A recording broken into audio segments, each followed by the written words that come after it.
Bonjour tout le monde, dans cette nouvelle édition de Point de bourse technique de valeur et sécurité pour le 19 septembre 2022. Alors, dernière fois, on avait souligné le fait qu'on était dans une phase d'hésitation qui se reflétait par des signaux, signaux au niveau des indicateurs techniques qui ne donnaient pas, euh, ou qui ne renforçaient pas l'avis quant à une accélération haussière ou une cassure des 12 230, 12 250.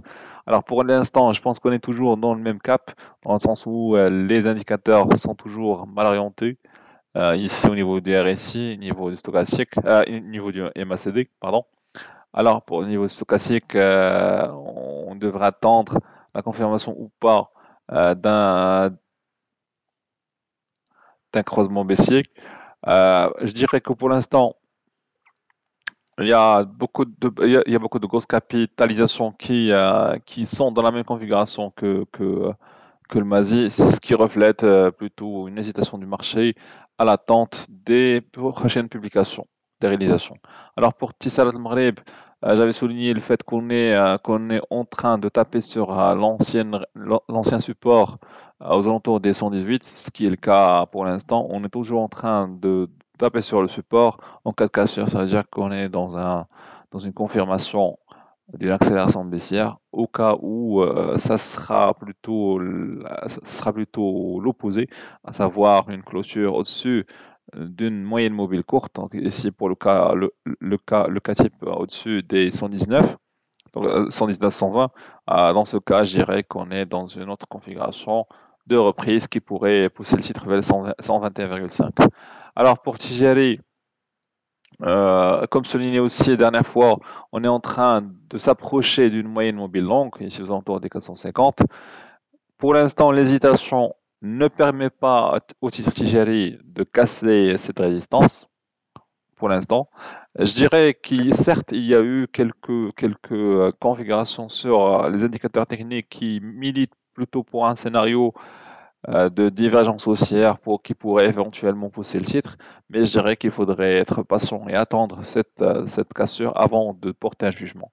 D'autant plus qu'on est dans une phase de publication de résultats et donc l'orientation du marché pourrait bel et bien s'orienter aussi bien à la hausse qu'à la baisse compte tenu du prochain flux d'informations. Alors pour la Farge, on était plutôt dans un scénario de sortie par le haut, ici ce biseau. On a tapé sur la zone des 1880, 1880. Alors pour l'instant, on peine à franchir cette zone de résistance. On est en train d'évoluer dans un flag, dans un drapeau. Est-ce que la sortie sera par le haut ou par le bas? Là, je dirais qu'il faut attendre aussi une cassure des 1150, 1140 ou par le bas, sortie par le bas après une cassure des 1750. Donc je dirais que globalement, comme vous voyez, le climat est plutôt porté vers l'hésitation pour trois valeurs qui pèsent sur le MASI. Alors par contre, pour Taka, je dirais qu'il y a des signaux plus ou moins clairs dans la mesure où je dirais qu'on est en train d'essayer de sortir de ce canal haussier ici, formé depuis presque 2 ans, 3 ans. D'accord? On a essayé de le casser par le haut au début de l'année 2022, sauf que ça a été freiné par la présence de vendeurs aux alentours des 1250, 1260.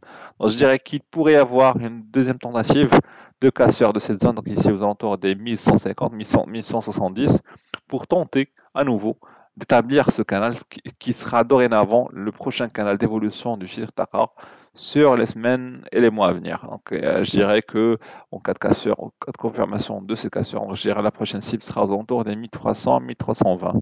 Merci pour votre attention et à la prochaine.